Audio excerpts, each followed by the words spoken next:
பேரழகன் யோகி பாபு அவர்களை பேச அழைத்து பெருமை.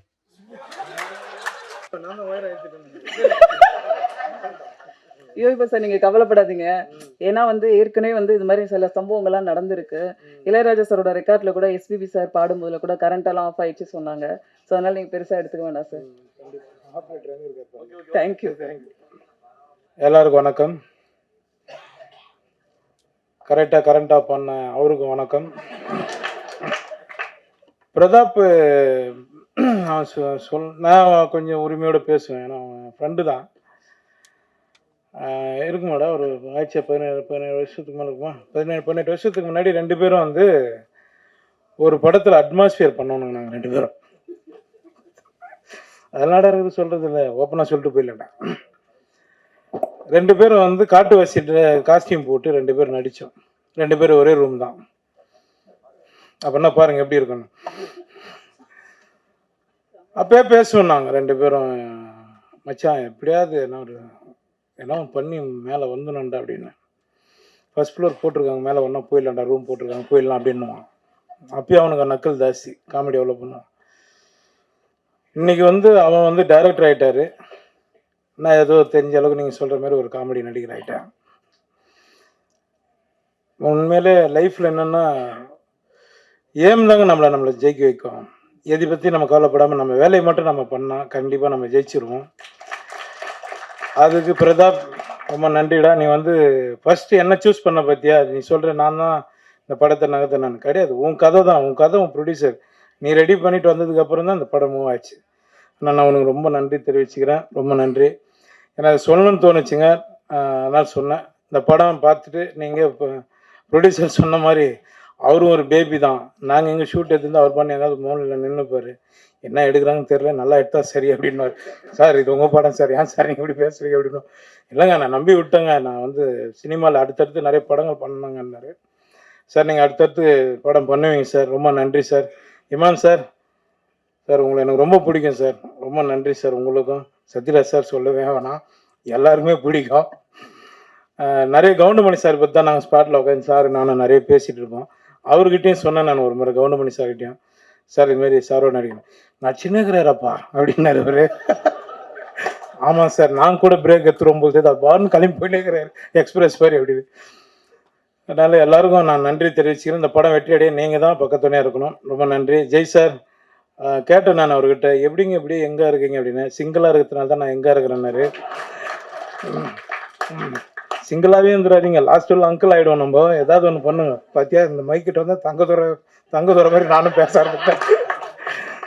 ரொம்ப நன்றி, ரொம்ப நன்றி. தங்கதுரை நானும் ஒன்றுமே தான் பேசிட்டு இருந்தேன். என்னை எல்லா டேரக்டரும் சேர்ந்து சட்டில் ஆக்டராக மாற்றிட்டாங்க, மடர்னாசிலேருந்து எல்லாருமே. ரொம்ப நன்றிங்க, ரொம்ப சந்தோஷம் எல்லாருக்கும். இப்போ இந்த படம் பெரிய வெற்றி அடைஞ்சுன்னா என்ன ஒரு ஆபத்து இருக்கு தெரியுங்களா? இந்த படம் பெரிய சக்ஸஸ் ஆச்சுன்னா எந்த படத்தினுடைய இசை வெளியீட்டு விழா நடந்தாலும் கரண்ட் ஆஃப் பண்ண சொல்லுவாங்க. சார் அது லைட் போனாதான் சார் படம் சக்ஸஸ் ஆகும் அப்படிங்கிற மாதிரி அப்படி ஒரு சென்டிமெண்ட் சேர்ந்துரும். இந்த படத்தை பற்றி பேசினா எல்லாத்த பற்றி பேசணும்னா இந்த டேபிளை திருப்பி போட்டு இங்கே பார்த்து தான் பேசணும், அங்கே பார்த்து பேசணும். அவ்வளோ ஆர்டிஸ்ட் இருக்கிறாங்க. இது உண்மையிலேயே இந்த அளவு கேதர் பண்ணுறது பெரிய கஷ்டமான விஷயம். ஏன்னா இதில் இருக்கிற அவ்வளோ பேர் பயங்கர பிஸியான ஆர்டிஸ்ட். இன்னைக்கு நான் திரும்ப திரும்ப கேட்டேன், தம்பி யோகி பாபு கண்டிப்பாக வந்துருவாரான்னு கேட்டேன். என்ன அவ்வளோ பிஸியாக இருக்கிற ஆள் கரெக்டாக வந்துட்டாரு. மற்றவங்க எல்லாரும் எங்கெங்கேயோ மாட்டிக்கிட்டு இருக்காங்க. இந்த படத்தினுடைய ப்ரொடியூசர் யுவராஜ் நம்மளுக்கு ஒரு நல்ல விஷயத்தை சொல்லி கொடுத்தாரு. எனக்கு இல்லை, புதுசாக மேடைக்கு வர்றவங்க நிறைய பேர் சொல்லுவாங்க, நான் எனக்கு மேடையில் பேசி அவ்வளோமா பழக்கம் இல்லை அப்படியெல்லாம் சொல்லுவாங்கல்ல. அது உங்களுக்கு என்ன மொழியில் வருதோ அப்படி பேசிட்டு போக வேண்டியதான். அவர் அடிச்சாரு பாருங்க, நான் முதல் படங்க இப்படித்தானுங்க எடுத்துனுங்க, அப்புறம் படம் எடுக்கும்போது தானுங்க தெரிஞ்சதுங்க, படம் பார்க்கறதுக்கு வேணா சுலபமா இருக்குங்க, எடுக்கிறது பெண்டு கழண்டு போங்க. அவ்வளவுதான். அதனால எல்லாருக்கும் சொல்றேன், எனக்கு இந்த மேடை புதுசு, மைக்கில் பேசி புதுசு அப்படிலாம் நீங்க சொல்ல வேண்டிய அவசியமே இல்லை. யுவராஜ் மாதிரி நம்மளுக்கு என்ன வருமோ அடிச்சு கிளப்பிட்டு போயிட்டே இருக்க வேண்டியதுதான். அதையே தான் நம்ம டைரக்டர் பிரதாப் பண்ணாரு. பெரிய விஷயம். இவ்வளவு ஆர்டிஸ்ட சேர்த்து வச்சு இப்படி ஒரு படம் எடுக்கிறது. எனக்கு என்ன ஒரு பேட்டர்ன் படம் வரையில நம்மளுக்கு சில படங்கள் வெற்றி அடையில நம்மளுக்கு ஒரு சந்தோஷம் கிடைக்கும் இல்லையா? அது மாதிரி இப்ப இந்த மதகஜராஜாவும் குடும்பஸ்தனும் ஓடுறது ஒரு சரி இப்ப ஜனங்களுக்கு ஒரே ரத்தம் கொலை அதையே பார்த்து பார்த்து இந்த மாதிரி ஒரு குடும்ப படத்தை ஜாலியா காமெடியா பார்க்கறது ரொம்ப ரசிக்கிறாங்க அப்படிங்கிறது இந்த ரெண்டு ரெண்டு படத்து மூலமா நம்மளுக்கு நிரூபணம் ஆயிருக்குது. அது ரொம்ப மகிழ்ச்சியான விஷயம். அதனால நானும் ஜெய்யும் ஒரு பெரிய வெற்றிக்காக காத்துக்கிட்டு இருக்கிறோம். 6 வருஷம் தானே ஆச்சு பார்ட்டி படம் எடுத்து. மதகஜராஜா 12 வருஷம் கழிச்சு கோல் போட்டுருச்சே. நாங்க ஃபிஜியில அவர் வெங்கட் பிரபு டைரக்ஷன்ல பார்ட்டின்னு ஒரு படம் நடிச்சோம்.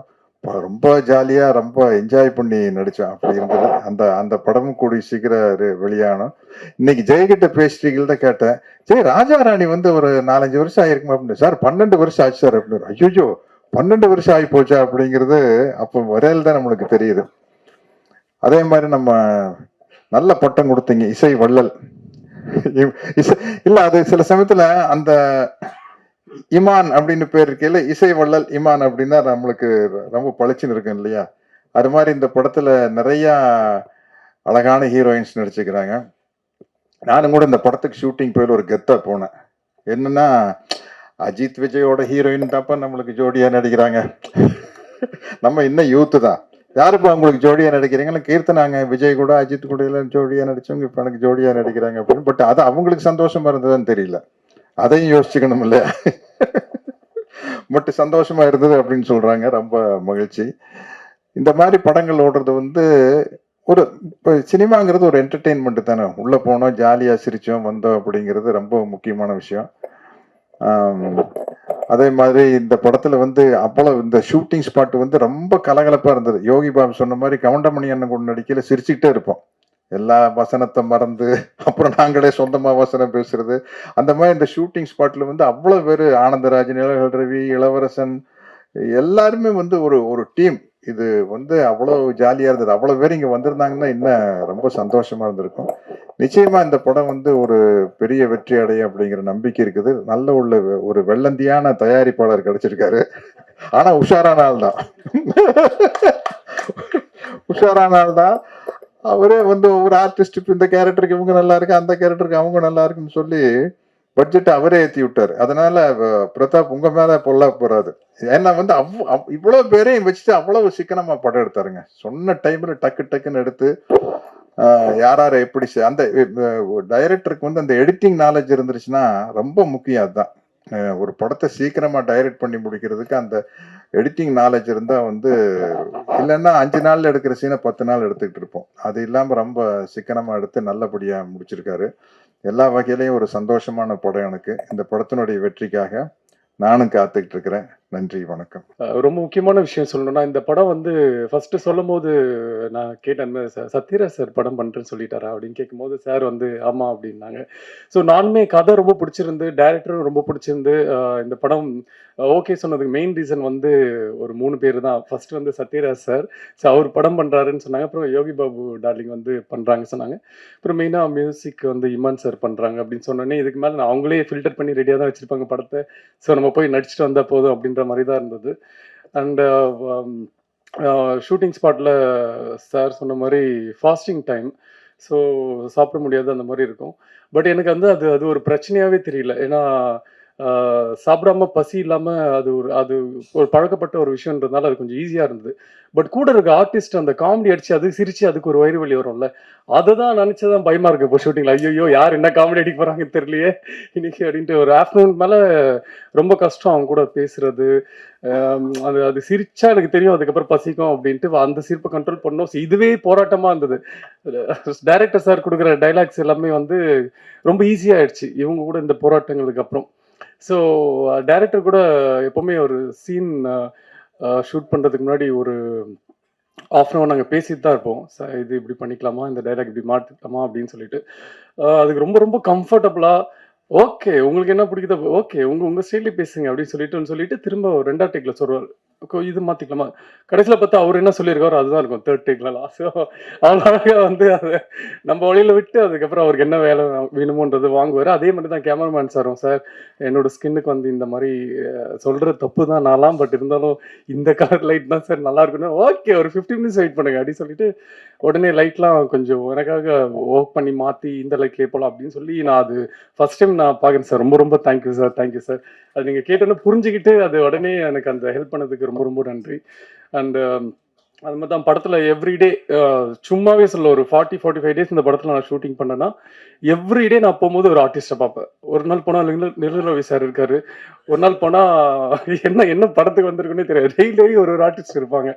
ஸோ அவ்வளோ ஆர்டிஸ்ட் இந்த படத்தில் இருக்காங்க. எல்லாருமே சும்மா ஒரு க்ரௌடு, ஒரு கும்பல் அப்படின்றதுக்காக எல்லாமே அவங்க பண்ணிருக்க ரோல் எல்லாமே அந்த ஆர்டிஸ்ட் பண்ணாதான் அது அவ்வளோ பர்ஃபெக்டாக இருக்கும் அப்படின்றதுக்காக தெரிஞ்சு தான் ப்ரொடியூசருமே அந்த ஆர்டிஸ்ட்டை சொல்லி டைரக்டுமே அந்த ஆர்டிஸ்ட் வச்சு பண்ணியிருக்காங்க. ஸோ இந்த படத்தை பற்றி நாங்கள் சொல்கிறத விட நீங்கள் பார்த்துட்டு நீங்கள் சொல்லுங்கள். பட் பர்சனலாக கேட்டால் எனக்கு படம் வந்து இந்த மாதிரி படம் இப்போ இருக்கணும். ஏன்னா எல்லாமே கொஞ்சம் பிளட் அந்த மாதிரிலாம் இருக்குது. ஸோ நடுவில் இப்படியும் ஒரு படம் ஃபேமிலியாக ஒரு ஜாலியாக ஒரு சிரிச்சுட்டு தேட்டர் விட்டு வரும்போது எதுவுமே பாரமே இல்லாமல் முடிஞ்சா இருக்கிற பாரம் கொஞ்சம் இறக்கி வச்சுட்டு வர மாதிரி இருக்கிற படங்கள் பண்ண ரொம்ப ஆசை. ஸோ அந்த மாதிரி தான் இந்த படம் அமைஞ்சது. ஸோ இந்த படம் வந்து என்னன்னா யாருக்குமே இது ஒரு பெரிய ஹிட் ஆகுது, பட் யாருக்குமே எந்த ஒரு தப்பான பழக்கத்தை இந்த படம் சொல்லி கொடுக்காது. ஸோ ரொம்ப ஒரு முக்கியமான ஒரு படமாக தான் இருக்கும் தமிழில். ஸோ அதனால எல்லாருமே படம் பார்த்துட்டு எப்படி இருக்குன்னு சொல்லுங்கள். Thank you so much.